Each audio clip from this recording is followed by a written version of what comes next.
Hello, welcome to another episode of Brew Talk, episode 7. Thank you for taking a little break with us over the holidays as we all did our thing. So 2023, and we're starting 2023 off with one of the longest brewers in this area. And I'm so sorry that you have to be that guy who's got the time and effort. Brad Wright, ladies and gentlemen. Brad Wright is with us. He's currently head brewer at Frank's Brewing Company. Yeah. Something like that. Our legal name's Tecumseh Brewing Company. Tecumseh Brewing Company. Okay. Yeah, we won't tell anyone. We're about like 6 different names before we actually became Frank. It was a interesting way to select. One of the bigger breweries in the area, if not, well, up there, I guess, next to the brewery that shall not be named. No, we do 15 barrel a batch. Okay, so, nice. So yeah, we're definitely one of the biggers, and Brad runs the show. So now with you today, you brought a fine selection of beers, I assume, because without beer in this glass, I won't talk to you. So growing up, I think everybody locally can attest to this. I remember barbecues at my papa's. Just stubbies, just constantly being poured over the steaks. One for grandpa, one for the steak. Yeah, exactly. Yeah, I would be lying if I said that this is going to be my first OV of the day. So it's not. It's funny because my uncle, he drank beer for 60-something years and then became allergic to hops. Oh, no. Yeah. Good thing there's no hops in this beer. Right? Well, thanks that's close enough. Right, so you get a little bit more. Well, thanks for being with us here on Brew Talk, Brad. Thank you for having me. To talk about why it is we do what we do. Brew old-fashioned, clean drinking. We don't do this. No one does this. This is great, though. You know, this is the area. If you're in Windsor, you go up north and you're like, hey, can I get a case of OV at the beer store? And they're like, I think I have one back there. And they walk in the back and dust it off. No one's ever drank it. When I started up at Beau's, I was in town. The bar was called the Windsor. So I'm like, well, I got to check it out. So I get in there. There's like a country band tuning up. They're all speaking French. There's like 8 bar flies. The bar had like a horse racing thing you can bet on. So we're just sitting there, and I already met the bartender. I've only been in town for a couple of weeks. So he sees me walk in. He's like, oh, sorry, we don't have any Beau's. He's like, I'm all out of lug tread. I'm like, oh, okay, just give me an OV. And like the entire band is just like, and they all turn around. Everybody at the bar is like, the one guy at the end's like, you're not from around here, are you, son? I'm like, no. He's like, you're not going to find OV up here. There's no OV up here. The other guy's like, you must be from Windsor. It's like, yes. It's the name of the bar. I thought I could get one here. You would not believe how many people in Van Cleek Hill are from Windsor, Ontario. Really? Yeah. And they don't serve OV out there. Nope. That's an untapped market. They got lug tread. Yeah, close enough, eh? Awesome. So, yeah, you have been in the industry for quite some time. 2000. 2000. Okay. So this is your 23rd year. Well, I got out for a couple of years. The dark years. No, 2 times I got out. Once, it's a great job to have, but especially back in the early 2000s, like there was 29 of us in the OCB. Yeah. Like you could basically name everybody. Like do a lot of work and you weren't getting paid. So to start a family on the wage I was at the time, could just go to any factory and start at $20 an hour. So that's what I had to do. And it's 2023 now, and that hasn't changed a bit. Exactly. That's why when you saw that note, that's the reason. Yeah. So so you took a couple of breaks, did the classic Windsor job, right? Yeah. Get into a factory, because if you're not a blue collar worker, you're not really a Windsor, right? And honestly, it's helped. Working in several different factories has helped so much with like production. Yes. Part of the Steve O'Shane would even say, part of the reason why they hired me was all my factory experience, because they were having issues, and it was the simplest thing to fix. Yeah. I was kind of like, not really this smart. I can't believe none of you guys thought of this. Like his sister Jen, she wrote books on like how to do things and all that. They're having issues with beer coming off the production line, and I was just like, well, they're like, all the dates are all mixed up, and I'm like, okay, well, they have lines on the floor. Let's just take this pylon. This is what goes out on this truck next. This is the next one. They're like, wow, we'd never even thought of that. And so it was written, and you were hired. So you have been in the industry for a few years, but how did you end up in this industry? This isn't something that you walk out of high school going, I'm going to brew beer. No. College, maybe, I suppose, because it's expensive. in high school, we drank a lot of beer. Oh yeah. No, I was working for a guy fixing used restaurant equipment. Okay. He would refurbish it, would sell it to a restaurant, go hook it up. He couldn't really give me 40 hours a week. I just moved in with my girlfriend at the time, and he got tired of me blowing us up, basically. Literally like flames shooting out the end of the stove because I forgot to put a plug on. What's a gas line anyway? Yeah. He thought it was funny, but the people whose kitchen we were in, not so much. So yeah, he was like, I can't, this isn't obviously for you. He's like, my friends just expanded their brewery. If you're interested, they're looking for somebody. So I went into the interview expecting to be like interviewing for a keg washer, just grunt around the place. And they said, oh, we actually just decided today to interview for someone to train to brew. Would you be interested? And I was like, well, can I still be the grunt if I don't get this? Give me something, please, sir. Yeah. Please. So the interview went well. Back then, Kokanee was like kind of new. Yeah, yeah. So Kokanee used to have a thing where if you can blind taste test 6 beers, I think it was, you can drink Kokanee. I don't remember exactly how long it is, but you got Kokanee. Like it might have been 4 to 6 free Kokanees at that bar. Yeah, yeah. So I just always, Coors Light, Blue Light, Canadian, Blue. Oh, I just always had that palate. Yeah. So I told them that in the interview, and then they were asking like, "What's your favorite beer to drink?" And to this day, it's still like the one in front of me. Yeah, I don't have one, but at the time, I was like, I've really been enjoying this Creemore Springs beer I saw in the LCBO, and that's what basically got me in the industry. Is Walkerville at that time? Like Creemore was the brewery to be. Yeah, yeah.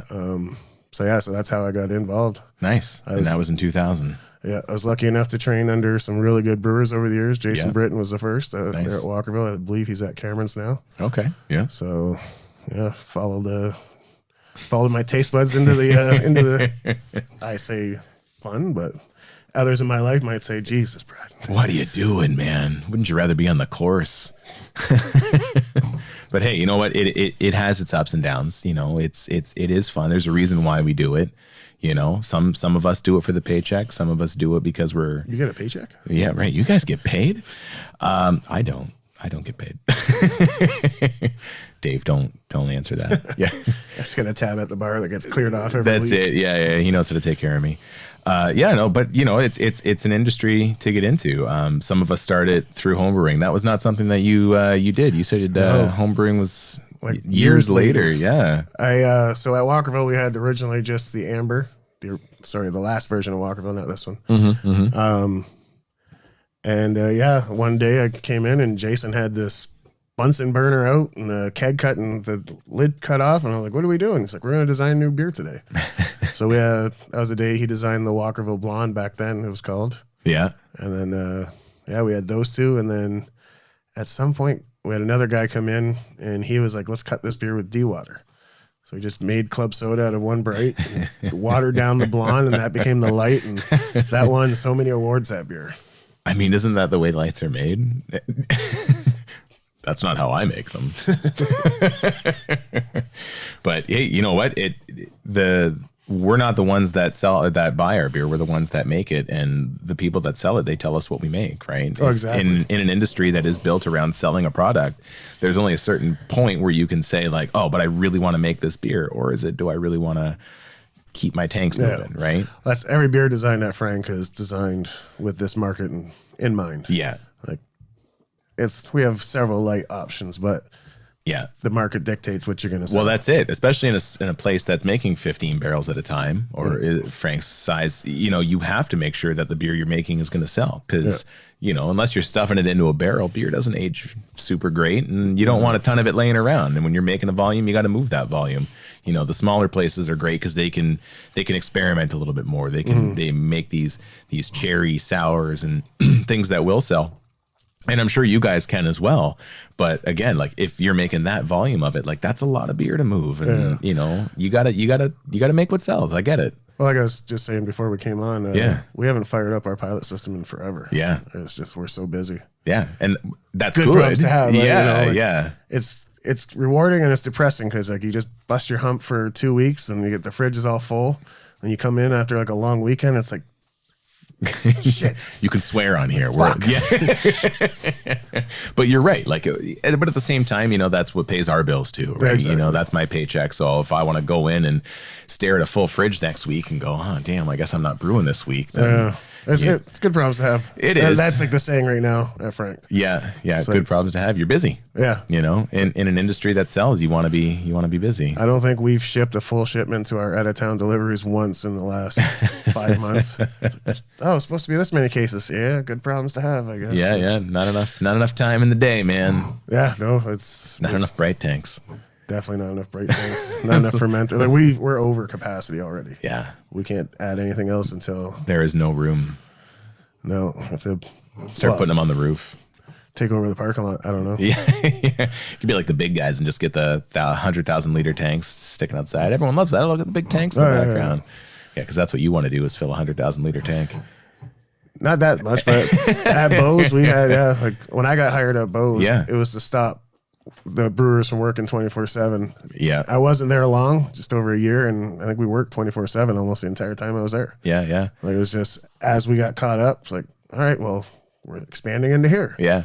Take us through your journey from you know, setting kitchens on fire to, because you did a stint at Walkerville, you did a stint at Bose, you know, and there was another place in there as well, right? Yeah. So as Walkerville, I left, I want to say 2004. I was there from 2000 to 2004, left to do the automotive thing. Came back in 2006.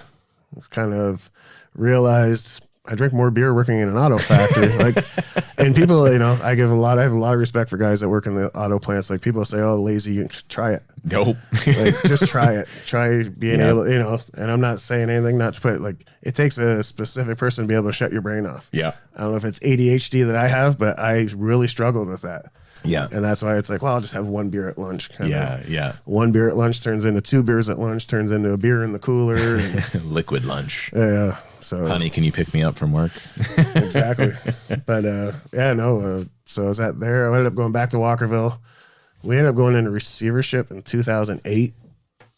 And I still say today, if Karen Plunkett did today what she did in 2000, Yeah. like, not to say the current Walkerville is not the most successful brewery in the area. Sure. You know, they speak, their awards and everything speak for themselves. Yeah. Like back then we were winning World Beer Cups. Yeah. We were always winning Canadian Brewing Awards, and like I said, there wasn't as many places, but to go into the States still had quite a few breweries back there.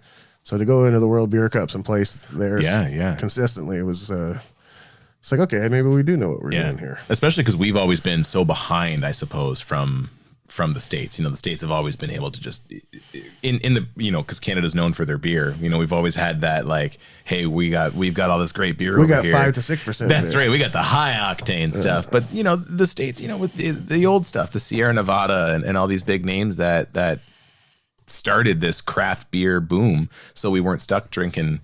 I don't want to say stuck drinking, like I'm upset that I'm drinking an OV right now, but you know, it broke the market. It really changed what you and I are able to drink.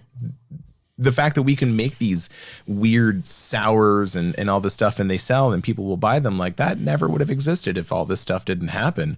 But you're right. Like to be able to get involved back then and win awards did say something, because the market wasn't here yet for us to get those. So you know, the week that we were closing the doors for good, a customer came in. I was like, wow, how long has this place been here? I was like, oh, since 2000. She's like, really? I live just down the street. I've never been here. I'm like, well, we're closing our doors this week. That's right. Thanks. Should have showed up more. Yeah, right. Apologize if you're watching. She's not. No one watches this show. Thanks to our 3 viewers that are watching on YouTube. We appreciate that. Is this live? No. Okay. It can be. No. Okay. So Walkerville, you know, won some awards at Walkerville, and then. So yeah, when right before we were closing the doors, the one brewer, Chris, was like, I'm leaving. I'm like, where are you going? He said, Van Cleek, and my exact words were like, fuck, where? And he showed me, they were in the OCB at the time, and he showed me like they're at the opposite end of the map. And he's like, this is going to be the biggest craft brewery to come out of Ontario. Mark my word. I was like, okay. So a few months went by, and he reached out to me. Walkerville was closed. I forget what exactly I was doing. He reached out to me and was like, hey, we're looking for another brewer. Do you want to come up? Yeah. At the time, wife's plant went from like 1,000 people to 200. Mm-hmm. So she was like 150 or whatever. So she was the next round to go. Yeah, yeah. And they were offering a buyout. So it's like the kids were young. It's like, you know what? Let's just do it. Make the chance. Yeah. So we went up. It was funny because I went up for an interview. So I drove up to Ottawa. Party at Chris's house, stupidly. Obviously. Well, yeah, it's like, oh, let's have this beer. And then Quebec's right there. So he's bringing all these crazy barley wines. So we're up till 4 a.m. drinking and eating all this funky cheese. Yes. And then, got up at 8 and drove to Van Cleek Hill, had my interview. Nice. It was funny because the interview was, the head brewer, Matt, was mashing out at the time. And something happened on the bottling line. He had to go. So I'm like in my golf shirt and hung over as hell. Yeah. Pulling out the mash. That's the perfect way to do it, though. You know what? Show up to the interview the way that you're going to show up to work every day, because then you've got no expectations. Like, what happened to that guy we interviewed? No, this is him. But it's funny because my interview, you want a beer? Sure. Yes. It's like, is this like a test or hair of the dog is what it is. That's it. He's like, you look a little tired. It's like, well, they knew. Yeah. They knew I was with Chris. So yeah. The groundwork, the foundation was already funny laid. because like every time in that town, Chris and I got together, because we always worked like opposite shifts, but when we did get together, so that town's probably glad we're gone. And that was Bose, right? Yeah, that was Bose. Yeah. And then at the time the market was horrible. Yeah. So we had our house for sale for what we owed on it. And we were getting, I wish it was the market we had just recently. I'll sell my house and retire. Thank you. We had people offering us like 20,000 below our asking price. Yeah. And it was all out of town people. Yeah. So we ended up renting it out, and the deadbeats did a number on it. And it was either come up with 10 grand to fix everything or move back. So there was a group from Toronto or Hamilton area that was interested in buying Walkerville. So they contacted me and was like, hey, we're buying the brewery. We want you to come run it.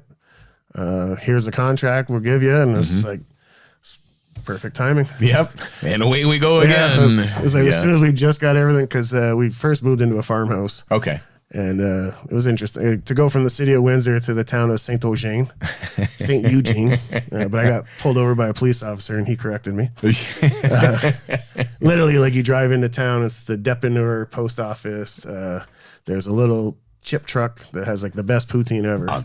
Yes. And then you're into Quebec. You're into like Mount Rigaud. Right away. Yeah. It was from our farmhouse window. You could see like the ski hill. Oh, okay. Yeah. But we're just working so much. Like it sucked because you had like Montreal was 50 minutes this way. Ottawa was 50 minutes this way. There's so much stuff to do, but we just work so much. Oof. Good problems to have. Yeah, I suppose, right? Nice area though. I love going up there. I've been to Ottawa a few times in the last few years. Right before the pandemic, it was nice. I just love that area. You go at the right time of year. I haven't been up there during the shit time of year. Even in the winter, like it's a different cold. Yeah. Like a -3 here, I'm full of arthritis. A -3 here hurts. A -30 up there, I'm throwing water in the air. It's like the guys actually at first it was like coffees. They're like, "You never seen this?" I'm like, "No, it's never cold enough." Yeah. So we're on midnights and having a few beers or whatever. No. So we had a Tassimo. So we're outside throwing like Tassimo coffee in the air and it's exploding into dust.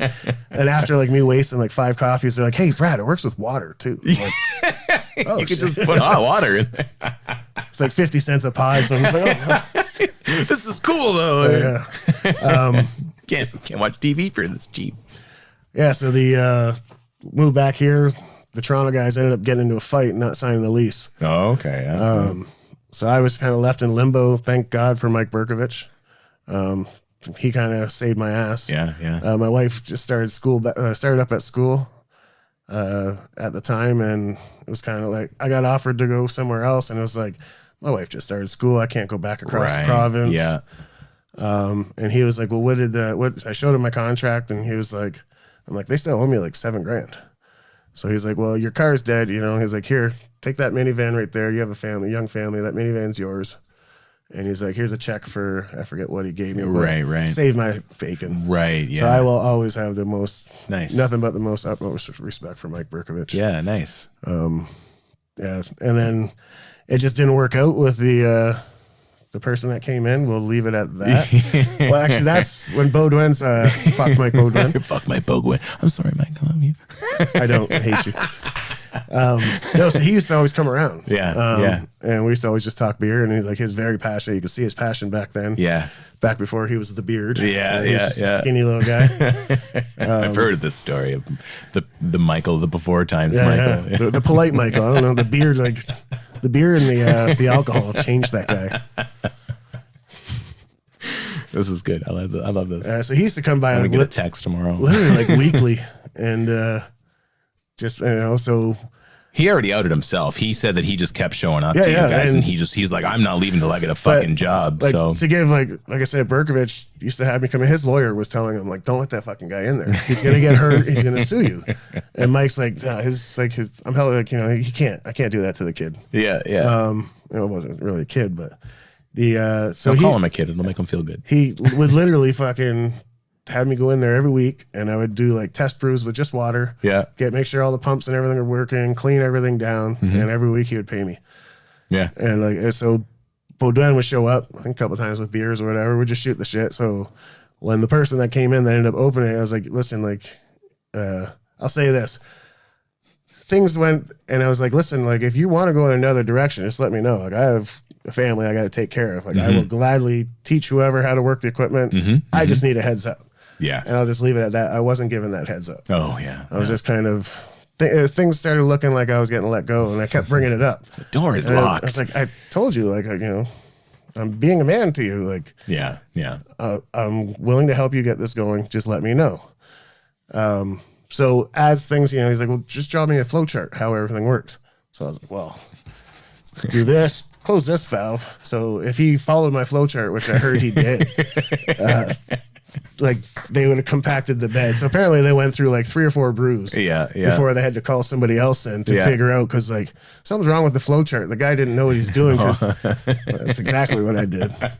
Yeah. So after that, actually Paul Corvo at Railway City contacted me. He's like, did I hear you're not working anywhere right now? I was like, no. And he's like, well, would you be interested? He's like, we're looking at expanding and going to a new facility. We'd love for you to be a part of it. So I was like, well, the wife's in school, but luckily my brother lived in London. Okay. So I was able to go up there, work during the week, stay with my brother, which was cool because I get to hang out with my brother. And all we did every day was drink beer and shocking. Listen to Clutch. And Yes. we made tons of wonton soup. We just make big pots of stuff and then have it as our lunches all week. Yeah. Can we get a Clutch edit in right here? It's probably gonna get us pulled from YouTube for copyright. Or something. We don't own the rights to this music. That's right. So hold on, let me finish this. We'll just we just get the logo. Just as Clutch. It's one of the best bands ever. Yeah. Hey, solid.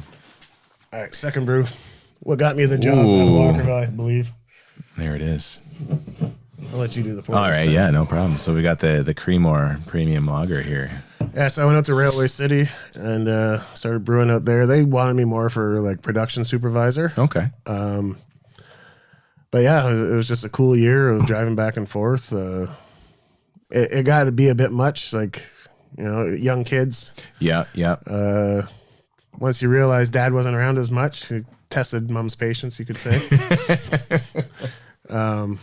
No, because Dad's hanging out with his brother 5 days a week with no responsibilities. The story of my life. So I ended up, I don't remember if it was school or something. I was just like, okay, I got to be home for my kid. Sure. Yeah.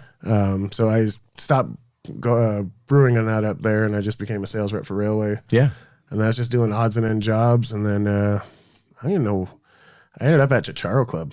Okay. I don't remember how. I think it was someone contacted me. It was because I needed benefits for my family. Right. And someone's like, hey, there's a job. It's not the greatest hours, but it pays pretty decent and you get benefits. So I'm like, yeah, I'll do it. Yeah. So that was the other time I got out of the industry for about 1.5 years. And then one day the paper had an article that Johnny Shots was opening up a brewery. I knew Rosalie from Johnny Shots for years from just calling in from Walkerville orders. And when I was a Railway rep, she took us on and helped us out that way. And so I went to the bar the next day with my golf shirt on and my resume. The lucky golf shirt. It was funny because I hadn't seen her in years. Yeah. And the Rosalie I remembered had long dark hair. Not long, but longer dark hair. And I get there and there's this lady with short blonde hair and behind the counter, I'm like, looking for Rosalie. She's like, it's me. And I'm like, oh, shit, bad first impression. I'm here for a job. It's like, I saw it. It's like, it's Brad now. We used to from She's like, oh yeah, how's it going? I'm like, good. It's like, I saw the paper. You guys are opening up a brewery. She's like, yeah, you're a local brewer. I was like, yeah. So she's like, Shane's right over there. So I went up to the table, interrupted his lunch, and said, hey, I'm here to apply for the job. So we had like 3-4 interviews. Nice. Meetings type thing. Yeah. And many a beers over those meetings. I don't think I had an interview without drinking a beer in this industry. It's tough. It really is. You know, people look at you weird when you sit down and it's like, all right, time for a meeting. And they're like, what do you mean? We're drinking. Yeah. You don't drink during your meetings. You don't drink during your interviews.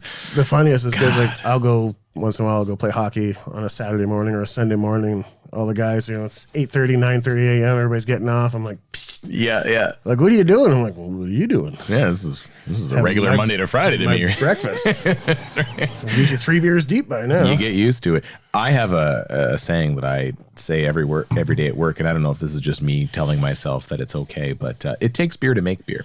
Mm-hmm. So every time I pour a beer while I'm on the clock, that's the law. It takes beer to make beer. I've done my best, especially the last few years, to not drink as much at work. As much. Yeah, well, you have to test. We've been there, yeah. But it's funny because like guys, like, you know, especially guys I meet, like, oh, you make beer for a living? Like, how are you not an alcoholic? It's like, I've been about 4 times now. Right, yeah. Been in this industry for 20 years. You my tokens. You know, that's like I post stuff on social media, like joke. I make beer, so I post about. By no means do I, you know, I have friends that are doing good on their sobriety. Absolutely. Support that. But please don't take offense to some of the stuff I post. You know, we'll never shove it down your face unless you ask us to. Then we'll be the first ones to crack the beer into the bong for you, right? I went camping with my brother-in-law once, and they had a funnel. I was like, you boys are about to get destroyed. That's right. I'm going to show you what years in this industry. I am invincible. It was funny, too, because I think I had a broken ankle that weekend. We ended up hiking through... Oh, was it Turkey Point? Oh, yeah. It was beautiful. But to get to the public beach, you had to like hike through all this because we weren't driving, of course. Oh, no. We literally had these kind of cooler bags on our back with a towel rolled around it and hiked all the way there. I think we drank most of our beer on the hike. Yeah. Got there, cracked 2 beers. Like, well, we didn't bring enough to stay. Time to hike back. Time to leave. Never bring enough to stay. You guys brought 3 cases. We never bring enough to stay. Part of this industry is balancing that, right? Yeah. You do have to be careful. It is readily available. And the fact that we can essentially, I hate saying it like this, drink on the job, right? Yeah, but we do. Like I finish my day when I'm cooling, when my beers are going in, I'll pour myself a beer to finish the day off. You know, like I'm not cracking them at 8 o'clock in the morning and doing my entire shift. You know, I drink a ridiculous amount of coffee to make sure that I don't. But you're right. It is a tough thing that you gotta balance in this industry. Like I will say, probably drank the most in my life the time I was at Bose. Yes. A town of, I want to say 1,200, but it seemed like everybody knew who we were before we got. And it was funny because the rumor was, because we went up there a couple of times before we actually moved up there to look for places. Yeah. And it's like, oh, are you the guy, the new brewer with like 15 kids and 10 dogs? I'm like, what? Like that's the rumor about you. I'm like, well, if the rumors I'm a family guy, that's much better than the rumors about me back in Windsor. So I suppose I'll take it. Yeah. 15 dogs, thank you. But we used to have I'd love to have 15 dogs. We used to have a cask for the brewers at Bose most times. Okay. And then we had like different barrel aged beers we'd do. So the one, it was Beaver River was the IPA, and we aged it in barrels. I think they had it for a year or whatever. So it was in the Bright one night. They're like, oh, if you want to try the Screaming Beaver, I'm like, sure. So just like all night working away, just pouring like little 8 ounces. Not thinking anything of the fact that it's 12%. Yeah. So it's probably like 16. Start off like at midnight when we started. Had my first one, just working away, sweating away. Have another. Go to do like when I finally realized I better stop. I bent over to pour from the spigot and I started stumbling. Yes. And I crashed into the skid of hops. Thank God they had no cameras. Right. I think I'm good. I don't need this one. Yeah. Maybe I should just finish my shift. But yeah, no. Oh God. I got a story about, you know what furries are? What? Sorry? What a furry is? Oh, yes. I had no idea what a furry was until I was at Bose. Okay. So on the weekends... You can Google that, those that are listening that do not know what a furry is. You don't want to, mate. I don't want to explain it, and you'll get it. So anyway, one night you were... So we're like I said, we're 24/7 there. Yeah. So it was Saturday, and on the weekends, like Montreal's 45 minutes, 50 minutes away. We just get I want to say 100 at least people come in for tours and all that. Yeah. So I'm just working away, pouring a beer out of the brewer's cask, and this guy comes up and he's kind of on a polite side, a little off. Okay. Okay. He's like, "Hi, you know my father," and I'm like, "That's a good way to start. I don't know your father." I was like, "I'm not from around here. I don't know." Me. It wasn't me. Yeah. He's like, "No, my dad's here all the time." I'm like, "Okay, maybe to see him." He's like, "Yeah, we're furries," and I'm like, "Fuck!" Just right out of the gates. Yeah. I'm like, "What the fuck is a furry?" He's like, "We dress up in cosplay and have parties." I'm like, "Oh, okay." So I'm working away, and there's literally like dozens of people walking around. Yeah, because like the brewery's here, but there's like a corner bar. Yeah. And the tap room and everything kind of is out there. All right, so then I'm working away and I hear like, "Oh, does Puppy need a straw?" No, Puppy doesn't drink. And I'm like, just what the fucking Puppy doesn't drink? So then a dozen fucking people come out dressed up as all these different animals. Oh yeah, you got the full experience. All of a sudden, a fucking bus of seniors show up. They think we have, as the brewery, all these people dressed up as animals. Like mascots running around. So I had no idea what furries were. I got home, I got back to the house and then tell my wife, like, "Oh, I had these like group of furries." And she's like, "You didn't go drinking with them, did you?" Like, "No, what is a furry?" So like there's literally all these 7-year-olds from Quebec who can barely speak English taking pictures with all these. Amazing. There's someone's grandma out there right now that's got with a picture of Puppy and no straw. No straw. It's like Puppy doesn't use straws. So that's my, sorry to get a little off. Like I said in our pre-talk, I get sidetracked. No, that is exactly why we're here. It's for stories like that. Because I mean, like, how do you blend the brewing industry with the furry industry? I guess but that's how you do it. You bring a busload of seniors in for the time of their life, apparently. And they thought it was just the greatest thing. Oh, you guys have all these. It's like, yes, we. Oh, that's awesome. So being this industry, as long as you've been in it and in the different places you've been to, you keep coming back to it, and there's obviously a reason. That what is it that pulls you back in? Is it just the fact that you've just right place, right time, or do you like you said, you haven't homebrewed too much, but is there a thing about brewing that really just grabs you? Do you like you don't like paying for beer? It's why we all started when the Memorial Cup was going on. Yeah, we were in the WFCU at the time. That's right. Yeah, you guys had the Spitfires beer, right? Well, no, this was just Bombshell and Old Comrade at the time. Oh, okay. I go to buy a beer and it's like $12, and I'm like, I make it. Can I get a discount? Like, we sell these for, I think at the time, like $2.85. Yeah. Oh, yeah, I don't want to buy the beer that I made. And my wife's like, we'll go out to dinner somewhere, and like, if they don't, like, there's been a couple of times where we're the only crowd. Like, I don't like drinking my own. Like, I'm not saying I won't. Yeah. But if they don't, I have no problem going somewhere and Craft Heads or Chapter 2. No, absolutely. Always will support. Like, I usually post a picture, support local, and whoever's beer it is. Yeah. Actually, here's another shout out for Bodwin. Is before we had, so I have a pre-meeting conversation with everyone before I do this. I don't just blindside them with questions, but we went to Chapter 2 and we just talked a bunch of trash about Mike Bodwin and his beer while we were there. But so anyway, there's another shout out for Mike. Anyway, Mr. I don't put stuff in beer has an orange chocolate beer, right? I'm which pretty was sure very good. It was delicious. But you're right. Like when you go somewhere, like it's if you taste your beer all the time. You know what your beer tastes like. You want to support others, but sometimes you don't have that option. So anyway, you're drinking Bombshells, and honestly, I hate. It's not that I don't hate it. Yeah. It's especially in the summer. Like we go through 2 batches a week. Yeah.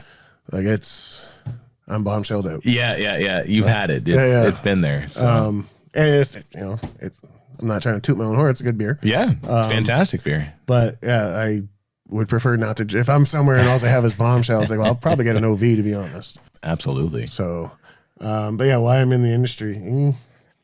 Yeah. Or what is it? What is it that gets you? Is it like you create a lot of the recipes, all the recipes of Frank's? Those are all your creations. Like it's experience, the reason why you've been in it for so long and you know what you're doing. But like, what is it about brewing that really grabs you? Do you like the breakdown of the hops, the yeast, the malts in general? I think it's the freedom. The freedom, yeah. Like just the work day, because like, especially working in the factory and just having some you're less on the line standing over you and like Yeah. do this, do that. You gotta swipe at your time cycle. Swipe, like that was just not for me. Yeah. And then I just found, you know, when I was working, especially now, like Make your own schedule sort of thing. yeah, And like it's funny because when we hire people, especially in the back, like why do we start at 7 a.m.? It's like, well, we don't really need to anymore. We started it because at the time when we opened, I had to be out of here to get the kids from school. yeah. Yeah. So I just used to always come in at 6, and then it's like now it's to the point like I don't know, on certain nights I like to golf or do whatever. Yeah. I like being done work at 3:30. Yeah.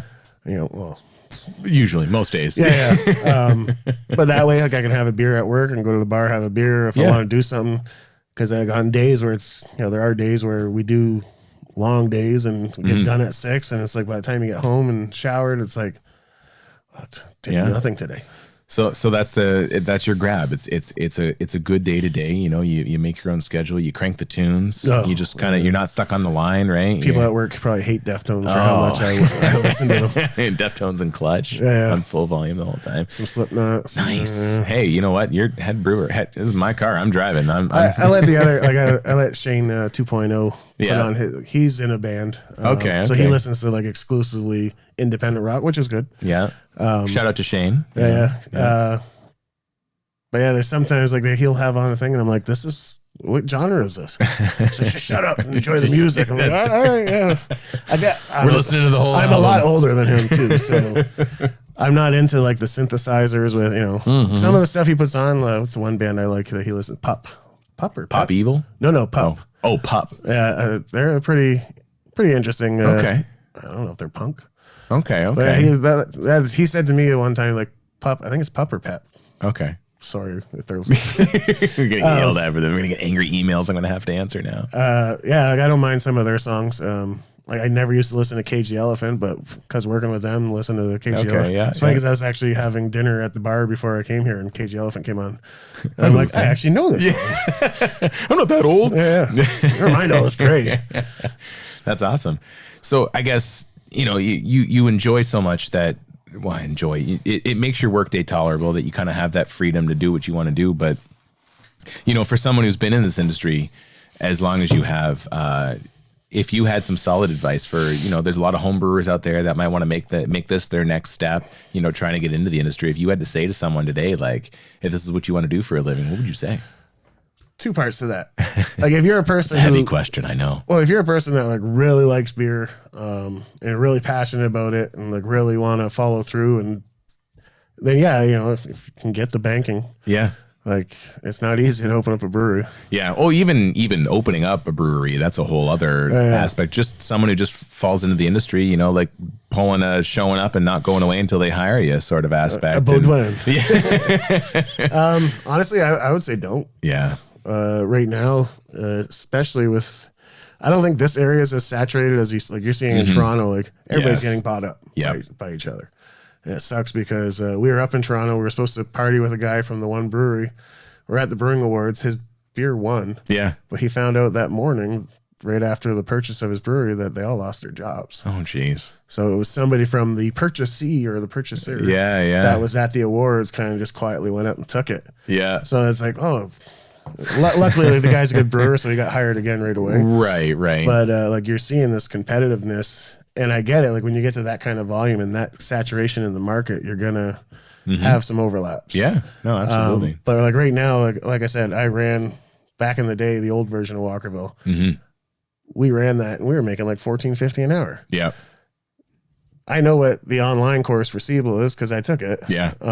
And there's no way someone can pay that off if you're trying to have a family, trying to do making, because realistically, you're starting in a brewery right now. You're starting at minimum wage 15. Yeah. And that's the minimum wage now. And then it's going to take you a year to get comfortable learning filtration, learning this, learning that. So that's how it was. Like when I started at Walkerville, I think I started at 11. Yeah. It's like once you learn to filter, you get up 50 cents. Once you learn to do this, you'll go up 50 cents. Yeah. So when I was maxed out, I knew how to do everything front to end in that building, but I was making $14.50 an hour. Yeah. And 20 years later, it's still the same. Yeah. And you're right. It's not a livable wage. Unfortunately, this career is a skilled trade that doesn't act like a skilled trade. You know, like it's a minimum wage job. Well, that's part of the other, like, you know, everybody's like, why do you one, I love making beer, but I've done those other jobs and I know I can't do it. Yeah. I drink more beer when I'm working. Yeah, it's nice to make that it's nice to make that paycheck. Sure. But when you're drunk half the time at the plant, and Yes. like, I just know that's how I know how I'm built, and I can't do it. Yeah. So like if Frank was to close the doors tomorrow, I don't know what I would do. Yeah. Brew somewhere else. Well, for 14.50 an hour. It was funny because I was actually looking I wanted to renovate the house in the spring, so I was looking for some extra cash. I'm salary, so it's like, well, wait, I got the kids trained pretty good now. They can do everything. Yeah. Really, probably shouldn't say this. They don't need me here.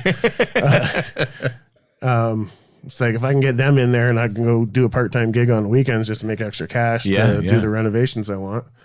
And so I just put it out on Facebook, and I was shocked at all the amount of offers I got to go up to different cities and brew beer. Right, no, I'm just like someone like, oh, did Frank close? Like was like, no. Yeah, I'm just looking to get a for a little extra. part-time gig for side cash. I was just looking like, I'm smart, sir. Yeah. So I was like, I might as well go bartender or something. Hey, sure, yeah. You would do well enough out on the course just showing guys how to smack 18. I don't know about that. I don't know. I got lucky enough to play around with Brad this summer, and I'm not a golfer by any means. So, but I try to be. You try to be. I was, I learned. I got a couple of tips that day. Try not to do this, trying to do that. And I smacked a couple of good But I taught you what not to do when you lose your ball in a That's dry. right.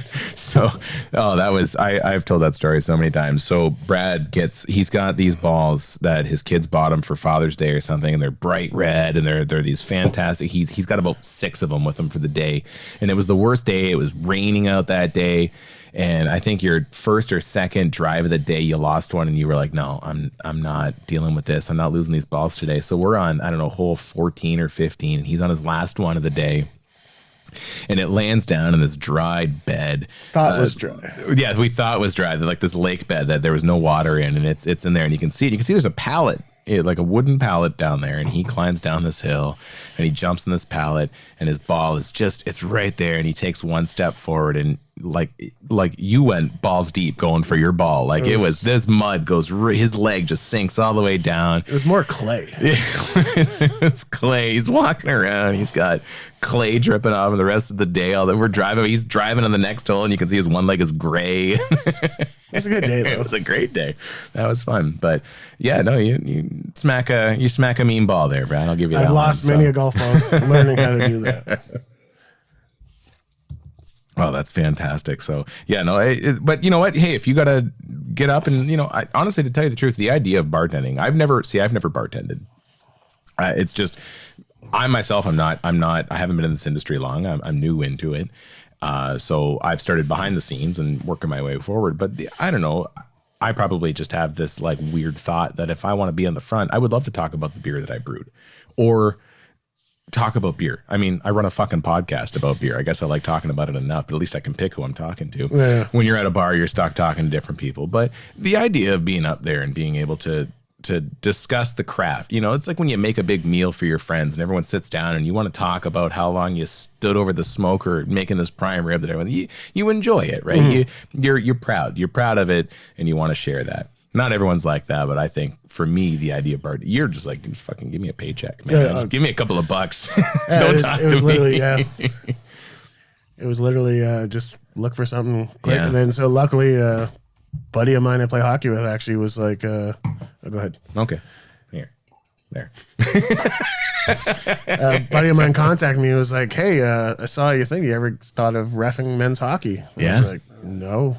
I think pretty much all the refs hate me. Yeah, it's because you're the guy they're always pulling apart. No. You're not a scrapper. Not anymore. I calmed down quite a bit.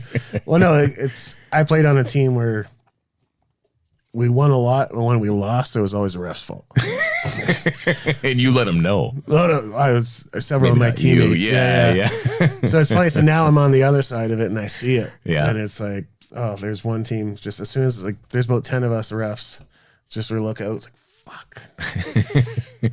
You're dragging parents over the glass and laying a few. Oh, no, I won't do kids. It's just men's hockey. Yeah. It's just There's a hockey. reason why, because you'll be dragging a dad over the glass to lay a few. I did one high school game, and we had a father open the door, and it's like his son is going berserk trying to kill kids. Yeah. And we're trying to contain him. Yeah. And he's opening the door threatening. It's like, dude, look through everybody else in the arena's eyes right now. Your son is losing his shit. Yeah. We're trying to protect him from hurting himself or somebody else. Yeah.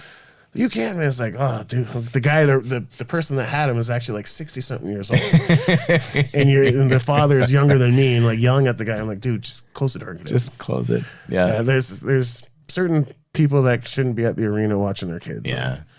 I've heard that story so many times, dude. Thank God they don't serve beer at kids' hockey games. Eh? Can you imagine? At Central Park. Yes. Good for them. But it's me. Well, my son hasn't played in a couple of years, but yeah, like his last year we played in a different association, so we'd come. They got bombshell on tap there. They did, and they would go through 350s a week. Nice. And then the usual. Somebody came in and was like, we'll give you $50 a hectoliter or whatever you go through. Here's your kickbacks. Yeah. Screw the little guy. Yeah. So it was funny because the guy that used to run the bar, he has a different business now. And he was like, the worst mistake they did was taking bombshell off. Yeah. Yeah. I was like, yeah. It's like, because now it's like, I won't even go up if I play there, it's like, I won't even go up for a beer after. Yeah. It's like, no, I can get a Canadian or whatever somewhere else. Right. Yeah. If I'm going to go and buy an OV, I'm going to go to a local. Yeah. I'm going to pay $3.50, not $10.50. So we didn't even talk about what we're drinking here. We rambled on about Bose, and then we mentioned none of this beer that we poured. We did not have a canning line when I was there. I can say that. We had a crazy bottling line that just exploded bottles at random times. Yeah. You've probably seen that change quite over the years, going from bottles to cans. That's maybe the last few years, big turnaround. I think you're going to see going back to bottles. So yeah. The can industry is just so... Everyone's got them, yeah. You know, glass, though. Glass is expensive. It is, but you can use it. I suppose. Reuse it. Whereas cans, you can recycle them, but a lot of people don't know there's a film inside there. Yeah. John Graham, Church Key Brewing Company, is a big proponent of anti-can. Okay, yeah. That BPA film or whatever it is. Well, you know, and beer and stuff is fine in it, but you start putting like the high, like you can't do cider. You need special cans for cider or something because of that film, right? Yeah. The high acid and that stuff eats it away. Mm. But so this is Bose Lug Tread, and you brewed this. I did. Oh, not this one. Maybe not this one, but yes, this was many moons ago. This is one of their OGs, isn't it? Yeah, that's their flagship. And that's their flagship. Yeah, they basically had one flagship, and they did one seasonal, and then we were too busy to play around. Really, Oktoberfest was like the main time where they let the brewers shine. Yeah. They had like a wild oats series we did, but mainly those ended up being Oktoberfest beers. Okay. But it was funny because when everything that happened when I was there, I brewed my Oktoberfest, and that was like one of my first actually myself home brews. Okay. I did a German porter. Yeah. And then so we had to taste it, and everything. This was the keg system with the flame underneath. No, this was it was like a bucket system. We had like drilled holes through a bucket. Yeah. So we had like a pot, and then we pour it in. And, that was like my very first homebrew myself. The keg one was at Walkerville. Yeah. But yeah, so I did a German lager, and it went over really well. So I was like, "What do you want to call it?" And I was like, I don't know. Never named it. I'm not a marketing guy. So it was a German porter. I was like, well, how about call it Hey Porter? And they were like, no. So I'm just thinking like Johnny Cash song. No idea what the true meaning of it is. And I'm like, do you know what the meaning of that is? And I said, no. They're like, it's talking about like sending slaves on a train. I was like, oh, geez. Oh, no, negative. Yeah, my bad. So we couldn't sell our house. So the offer came in to go back to Walkerville. Yeah. So I had to give my notice, and the graphic designer, Jordan, was like, hey, well, since you had to quit, like, how about we call it 2 weeks notice? I was like, perfect. So it was funny because the label was actually like a hand, 2 weeks notice. And all the guys, the people on the bottling line, when they put it in the pack, turned it. So all you saw, it looked like the hand was shooting the middle finger. So go into the LCBO and see the Oktoberfest pack, and it's just all these middle fingers. It's like, it was totally me. That's awesome. That's so fantastic. Over the years, you've gotten all these like experiences, because not to speak ill of some of the other guests that I've had on the show, but like your system, like you're probably the bigger volume brewer, so you see more of these things. You see the LCBO regularly, and over the years you've been in it too. So like I don't want to say that like you're in a different league than us, Brad, but you're in a different league than us. It's funny because we had I forget what it was for. Somebody from CTV came and we were talking. And they're like, "Oh, how long you been brewing?" I said, oh, I started in 2000. And he's like, what?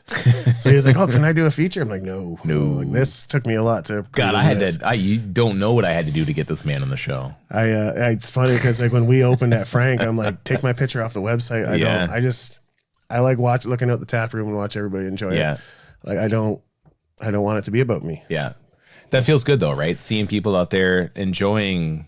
It's going back to that prime. You put your craft in front of people and you watch them drink it and go, hey, this is pretty good. It feels good, right? But you're right. You don't want to be they're not putting your face in a can. No. Thank God. Probably wouldn't sell many cans. It's. It wouldn't sell. I'm not going to tell that story. Never. Fair. Remember, we can always cut things out. So, and we're back again. Now Brad told that story and I'm not going to tell you what happens.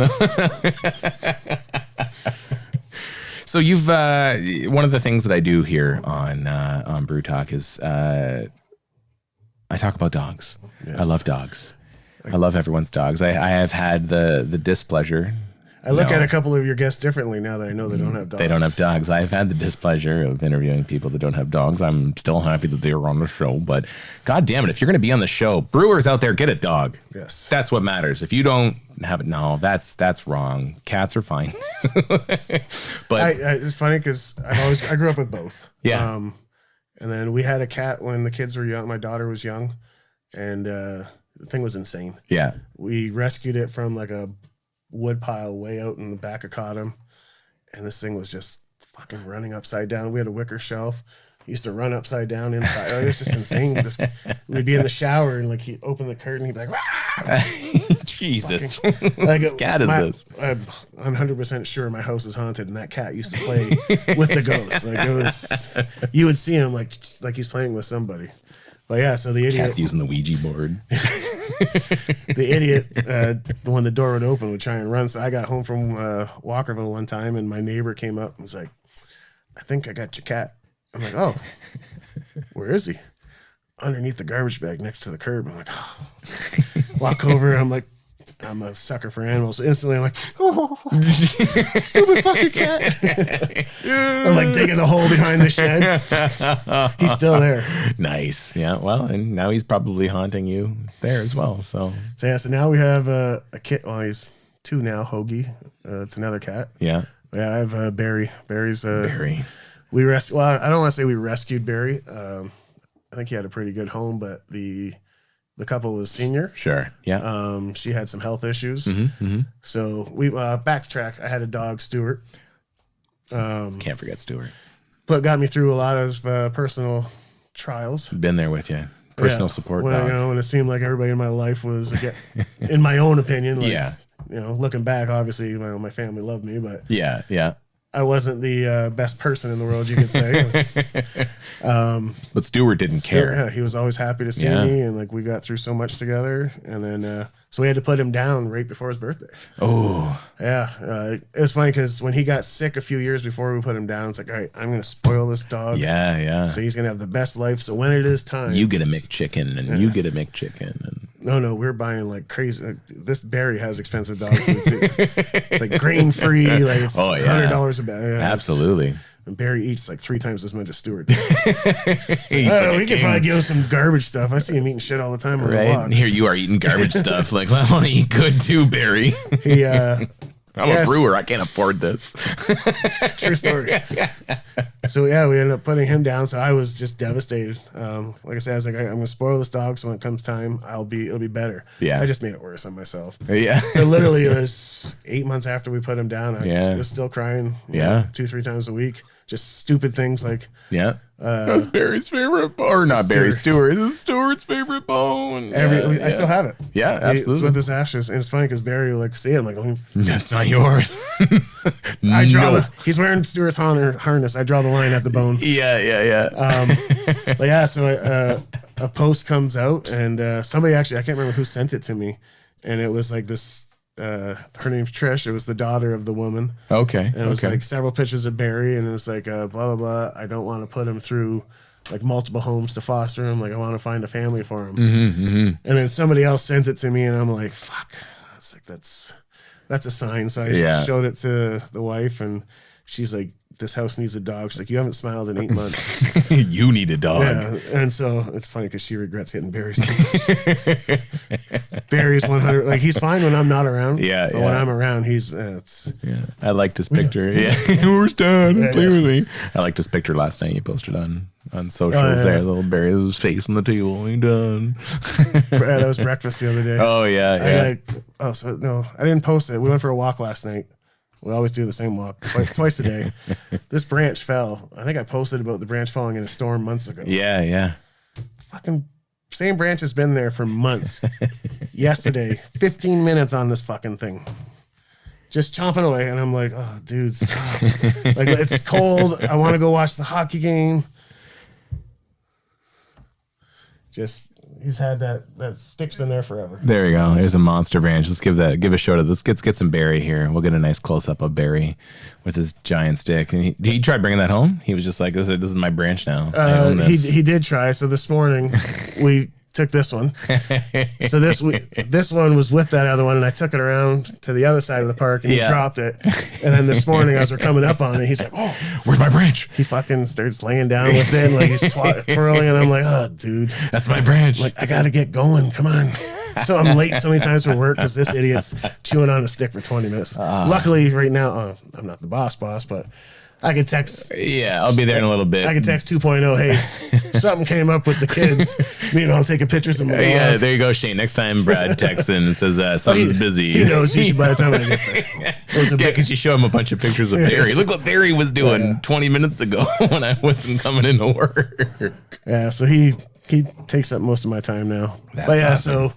so I reached out to the lady and I said, hey, like, I'm not looking for a dog. Like, put my dog down 8 months ago. I was like, but I saw your posts. You know, I know my kids would really appreciate a dog. Yeah. So there was no guarantee we were getting the dog. There was a guarantee. No, because it was how he reacted to us. I suppose. Yeah. You got to make sure. Like, so she made sure that we were aware of that. Like, they didn't want it to just go to some house. You hear all these nightmare stories online. Oh yeah. So we told the kids, we're like, hey, get up. You got to get up early tomorrow. It's Sunday. You got to get up early. Why? And I'm like, we're going to Disneyland. Like, we're going up to just past Blenheim. They're like, for what? And I'm like, I didn't think of like a story for what. So my grandma's buried up there. Oh, okay. Like, we're going to visit Grandma Doll's grave. They're like, what? That's what a couple of teenagers want to do on a Sunday. Or we haven't been out there in forever. Yeah. It's like, well, we haven't been out there since we buried her, basically. Yeah. And it's like, well, we're just going out there. So I type in the address. Like I said today, getting here, my GPS is. I'm in the middle of Harrow, and it says I'm at the house that I'm supposed to be at in Blenheim, and I'm like, that's close. This doesn't add up. So I call the lady, and I'm like, yeah, like, so it's not Blenheim. It's a town on the backside of Blenheim. I can't remember the name of the town. Yeah. There's no way I would have found it. Yeah. But it was funny because I told my dad's like, where'd you get Barry from? And I said, he's like, oh, just on the other side of. I'm like, yeah, how did you know this? Should have called you this morning. Pulling the big map out of the hood of the car. So luckily the lady came and met us at the golf course. Okay. And we followed her to her mom's house, and yeah, so her mom was out there with Barry, and as soon as I got out of the truck, he just like jumped into me and started kissing me. You look like a nice guy. And then like even the Trish was like right away was like, clearly this dog is meant for your family. Yep. So yeah, it was kind of heart wrenching because the lady, she's having health issues, and sure, it'd probably be beneficial to have that dog there for her to go through it. But like, dogs are a lot of work. Oh my god. Yeah, dogs are a lot of work. Like I said, if I was to be away for a couple of days, I wouldn't be surprised if my family sold Barry. Yeah, no, they are a lot of work, and I get that. I always talk about my 3 dogs that I had. I had 3 Australian Shepherds, but I recently rehomed one of them. Magic, my middle one, she's too much. I'm not a dog trainer, and to have 3 Australian Shepherds for me was too much. So I get it. But now I got 2, and I got Vera and Silly, and Magic's in a great home because it was the same thing. She went somewhere where they could take better care of her than I could. Yeah. And I understood that. And you know what? I still get updates all the time. I get videos of her. The woman who took her posted a nice picture at Christmas time with, how she fit into the family. And it makes me feel good to know that she's getting more. And so, like you taking Barry, even though this woman couldn't give him the life that he wanted, or maybe she did need a dog, but she didn't need Barry. Yeah. Like, it's going tough. through what she had lined up. It's tough. It would have been. So it was funny too because as we got there, the Trish was like, so I hope you don't mind. I did a background check on you. And I'm like, oh God. So yeah, she went through my social media because like I tell people that don't know me, like don't think of who I am as what you see on social media. No one look Brad up on Facebook after this. You might get offended. I try not to be too out there, but I'm into like ancient alien theory. Great. I love it. I just go through like that from Brad. Fucking Brad. I'm just going to skip that one. So she was like, I did some things. She's like, she was dating this person at the time. And yeah. She's like, I talked to the person I was dating, and I'm like, oh shit, yeah. I actually coached his son, and actually, I just played hockey with him a couple of weeks ago. Then it turned out she's like a person I work with. You coached her son, and I'm like, who? She's like Trish Valier, and I'm like, get the fuck out of here. So I coached Ryan basically since my son started playing hockey. Coached Ryan for 2 years in house league, and then the boys played travel for several years together. So it was just always. So when she contacted, she's like, basically said like, you could not send this dog to a better family. Nice. So I was like, thank you, Trish. Yeah. Barry thanks you too, Trish. Yeah. I don't think my family exactly thanks you. Barry definitely thanks you. You shut up. Barry pulls rank now. That's. We'll cut this part. That's right. Do not listen, Brad's wife, to this part. So Barry's very challenging. But you know what? I love it. He's gorgeous. He's a good looking dog. I love seeing the posts about him. He looks like a happy dog and a happy family. You know what I mean? Like that's what you want to see. I don't know if the family's happy. But he looks like a happy dog. That's it, like, he'll be getting screamed at, and he's wagging his tail like, Oh, I'm excited. We're excited here. But yeah, I've never seen a dog eat snot rags. Like you blow your nose and you forget that he's in the room, and you put it down. And that's for me. He's just like, yum. No. I'll be back in a bit. I'm gonna go eat this behind the couch. So you have that salty street. I'm not. The tastiness. Oh, that's great. Yeah, no, I think dogs in this industry, I mean, like, look at how many breweries alone, and it's not just here, but like dogs are kind of synonymous in this industry. You get breweries, like I had Kyron on here from Top Dog Brewery. I got much respect for him. Oh, Kyron's a great guy, and like, and I'm not trying to, Kyron, please do not take this as me talking against the brewery name, but like the dogs in this industry are just so prevalent. They're everywhere. You go into any city and there's going to be a brewery that has a dog named brewery or a dog named beer or something dog related. And this industry is very built around millennials and stuff. Don't worry, John will cut out burps. He cuts them out all the time. You guys don't hear how much we burp on this radio. The amount of dogs that are in this industry, I think it's got something to do with the fact that this age group, it's not so. Our age, we don't have kids like we used to, right? Like, I'm 38 and I don't have any children. And I know half the people that I've had on here don't have children or just had children. I mean, like, you being old school, you and Michael on the older crowd, you guys got a couple of kids. But, in the millennial lifestyle, I suppose, it's children and dogs kind of like had that overlap where we decided to have pets rather than kids. Yeah, it's probably a smarter decision. Pets are cheaper. I don't have to send them to college. Try feeding 2 teenage boys. Right. My mom grew up. My mom used to tell a story of her and her friend were grocery shopping and ribs were on sale. Yeah. And my mom was like loading up, and her friend was like, "Oh, that's a good idea. We'll put them in the freezer." And she's like, "I have 3 teenage boys. They each eat like a slab and a half if I let them." These are doing them tonight. It's like with the inflation right now, like my grocery bill's through. Like I'm telling you. Oh, I can imagine.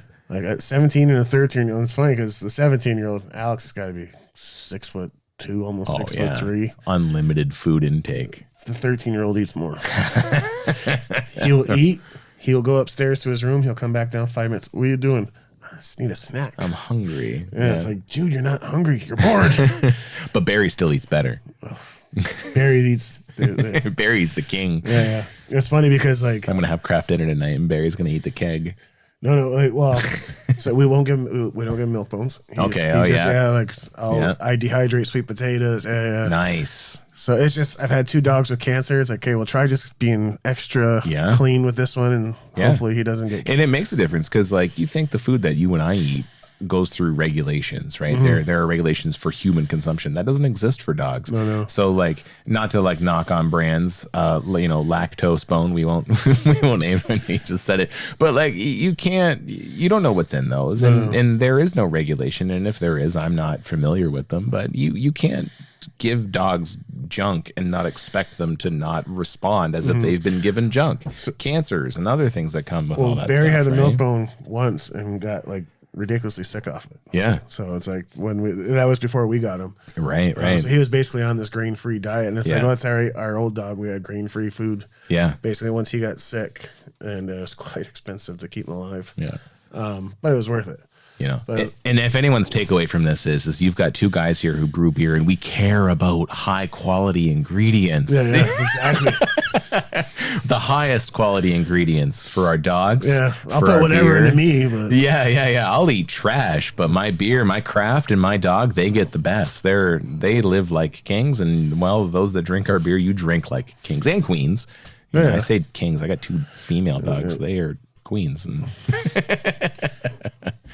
The industry is getting quite female, expanding. It's nice to see. That's fantastic. This is just such a male dominated. I saw a graph one time. It was like this industry is middle-aged white guys. Like that is what this industry is. Exactly. Here is a middle-aged white guy speaking to a little bit more middle-aged white guy. But I was lucky enough. I had Tammy on here, as a female brewer in this area, one of our big, up and coming. I think we've got Ellie now out at the Bearded Dog. So like we do have some. I haven't been out there yet. There's several breweries that have not been open yet. It's not because I don't want to. You fucking work, man. It's a full-time job with kids and Barry. You got to take care of Barry. But it's fantastic to see that it's not just here though. We've got such an up and coming, especially like being up at Bo's back in 2011, 2010 that I was there. You were seeing because Ottawa was just starting to boom then, right? So you were seeing like all these different females getting into the industry. Yeah. We had a female QC girl, and she was amazing. Yeah.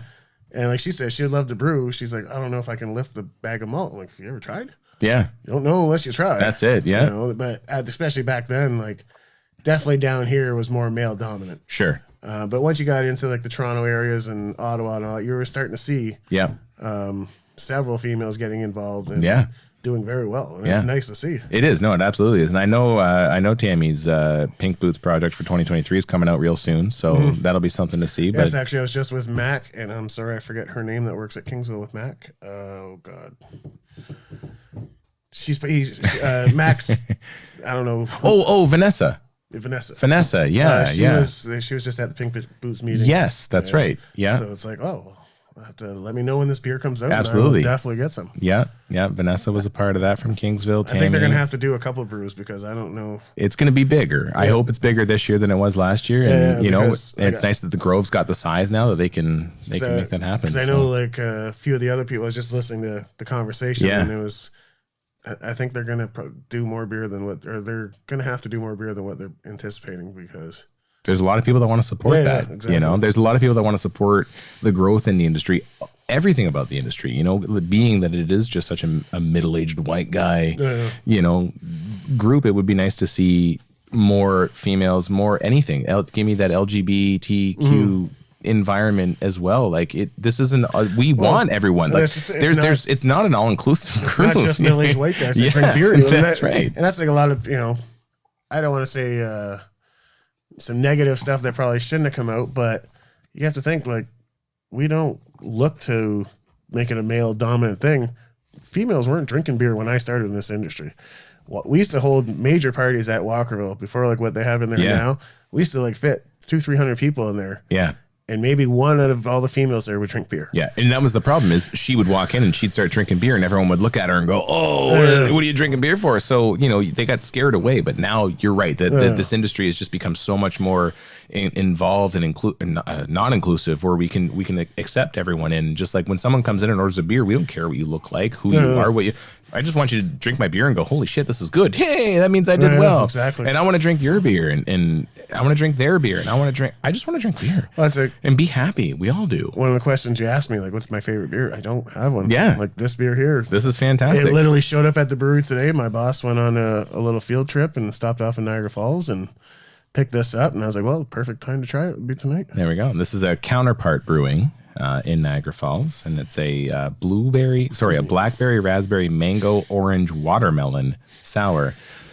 So all the flavors, all the halves of bags of purees they had left over, they threw into a beer, and it's great. It meets exactly what you would get from something like this. I mean, like, we're not picking beers apart here, but it's delicious. I don't have a favorite beer. Like, I prefer barley wines, barrel aged stouts. Sure, but I could probably have more than I probably should. All them years of both, all that training of the. But yeah, I don't have a favorite beer. Like, I'll get on if I find, like, when I first started drinking craft beer, like I said, Creemore was, but I was looking for it today. I couldn't find it. I think it was called Wells Double Chocolate Stout. Oh, okay. Well, it was from over in Britain, I believe. Okay. I would drink so much of it. I remember my brother one Christmas got me like 12. I was just like, oh, yeah, give me this. Yeah. 9 a.m. just cracking beers. Yeah. See, I love a good solid beer like that, but like, for me, like, my favorite beer is an easily drinkable beer. Like, I like to drink beer. So if I'm sitting around all day long drinking 7-8% beers, I'm not sitting around all day drinking beer. I'm having several naps. That's right. Exactly. You know, I hate it because, you know, that's the moneymaker in this industry is the light beers, and there's all the. That's the moneymaker in this area. That's true. That's true. Yeah, you venture out into different areas, and you go into the States, like, it's, you know, there's breweries that are exclusively IPAs. Yeah, they're hazies, and even up in Toronto, Shacklands, they're all Belgian. Okay. They don't do anything. Everything's Belgian there, and that's probably the one beer. I went on a trip. It was me, Brian from Craft Heads, and one of his buddies. Yeah. And we hit Shacklands. We hit a few other places, but when we were at Shacklands, I felt so bad because I can't do Belgians. I don't know if it's like Belgians. I don't know if it's something in it that I'm allergic to. It just upsets my stomach. But I drank 3 beers and I was like, had so bad gas that night. But it's like, I'm not gonna be rude. I'm in this guy's brewery and he's showing us around. He was so polite and so welcoming to us because we were like, hey, and the place was perfect for Brian because like, it was a unit, and then they expanded into the next unit. So every time that he expanded, the door that was in between, he added it to the bar. So the bar was all the doors from, like, all the units that he took over. Nice, yeah. And the last Ontario's he cleaned up. I think he had like five awards. Nice, yeah. So just to see, like, he started off as a very small little independent guy. He's still independent, but sure. You know, those are the success stories you want to see. So when I see a guy like Kyron, it's like, the guy, I was listening to his podcast the other day, and it's just like, wow, I didn't know that guy did everything. Everything, yeah. And then to try and do it consistently, that's the key. Yes. You know, everybody's like, oh, I made this great beer. It's like, do it again. Yeah. No, new recipe now. Yeah. and you know, Red Barn, those guys, Denny and that. Yeah. They used to come out, and I actually talked them into getting a Sabco. I didn't realize how close they were to opening a brewery, but they used to come out like, oh, you know, do you mind trying our beers? I'm like, oh yeah, sure. It's like, wow, guys, these are like some of the best home brews I've ever had. Yeah. And there was a couple. I was like, this one was a little chunky. I'm going to pass. Yeah. Polite pass, but thank you for dropping them off. Yeah. And then I got an invite one day to start at COVID. Hey, we opened a brewery. I'm like, oh shit, you guys are that close to opening. You're there. So that's kind of like, you know, one of the nice things about being around for as long as I have. Dinosaur. I'm like one of those old men on the balcony of Muppets. It's just, I seem to always meet new and interesting people. Yeah.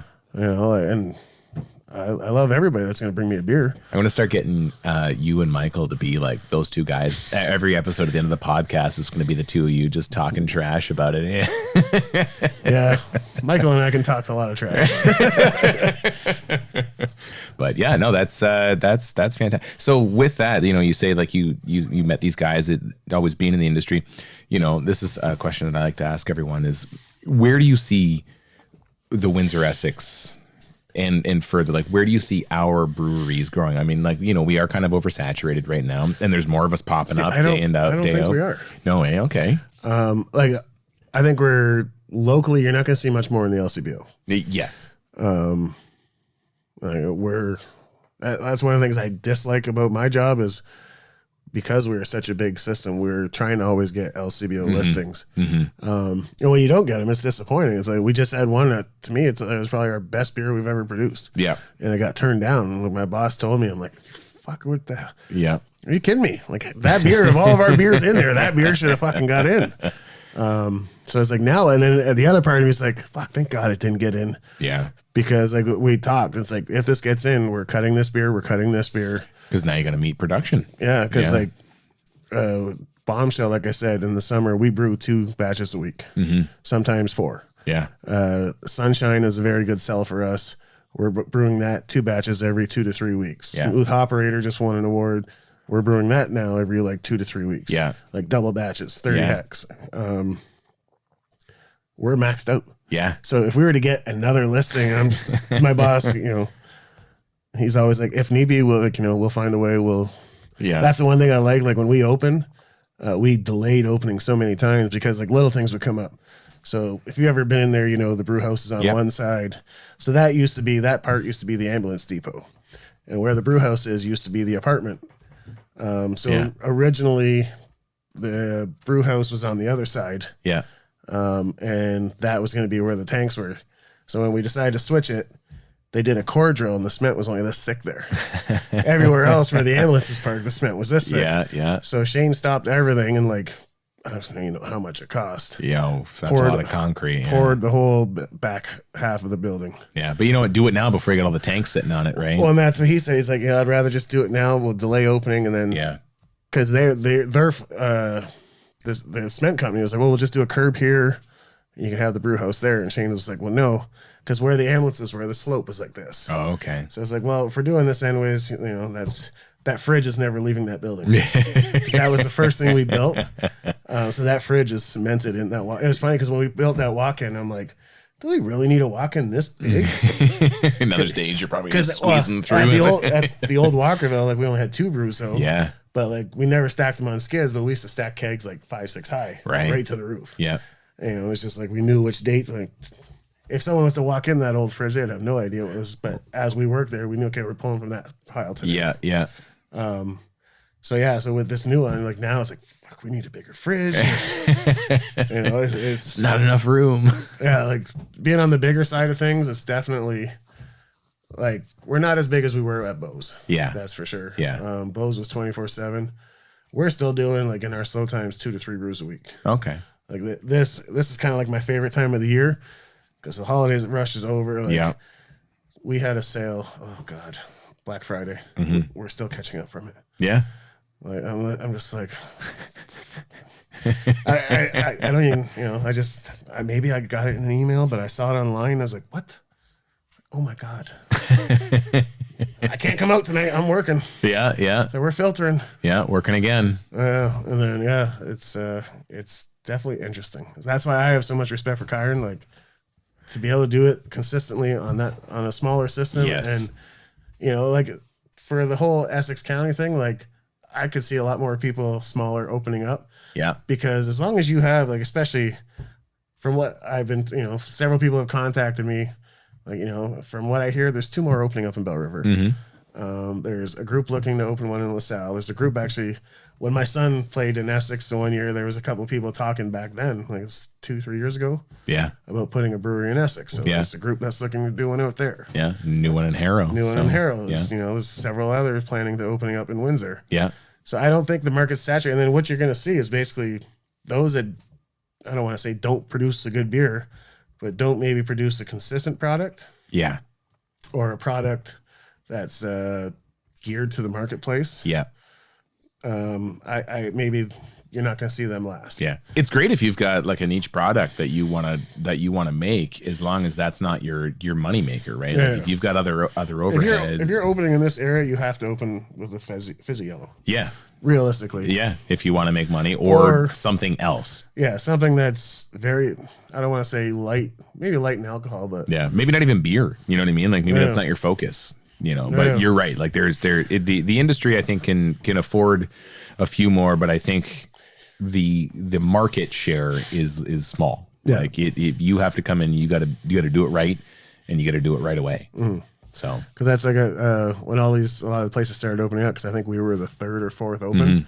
Everybody's like, aren't you worried about all this competition? Like, we're not competition. Yeah, yeah. Like, and that's when a lot of people are surprised, because like when we did the 519 thing, I didn't realize the breweries get along. And like I tried my best to make that, like, hey, this was the first year we didn't really get together at Christmas time. Yeah. But I've always tried like, hey guys, whoever wants to get together, let's do that. That's why we did the golf thing. Yeah. Yeah. So next year the golf thing will be a little bit bigger. I'm going to let the golf course take it over. Yep. And then so I don't have to be the one to organize it. Yeah. There's nothing worse than trying to mash in like texting 20 guys. Are you fucking golfing or what? Who's golfing today? But you're right. This industry, it's not a competitive industry, you know. And I've said this before. I want to go to your brewery and I want to drink the beer that you brewed as much as you want to come to mine and drink the beer. Like you said, you go out somewhere, you don't order a Frank's beer because you make it. You see it all the time. You want to try the other guys. You want to try Craft Heads. You want to try Top Dog. You want to try Chapter 2, The Grove, whatever. You know, all of them that are out there and in different places. But why should we fight each other when we're all in the same? Well, especially when you have a billionaire company going in with their sales rep with a free credit card. Yeah, exactly. Oh, you guys sold an extra 20 liters. Here's $100. Yeah, yeah, exactly. Like when we first opened up, we had quite a few accounts, and then out of nowhere, it's like several golf courses like, we're not taking you this year.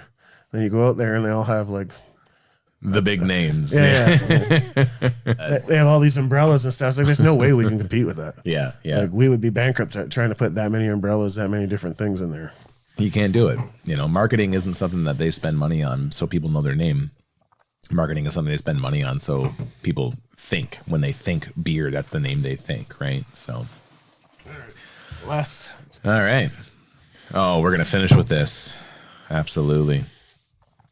Well, with this beer that Brad and I are going to drink off camera, because I don't know that I can drink any more beer on camera. A dry hop sour from Bellwoods Brewery.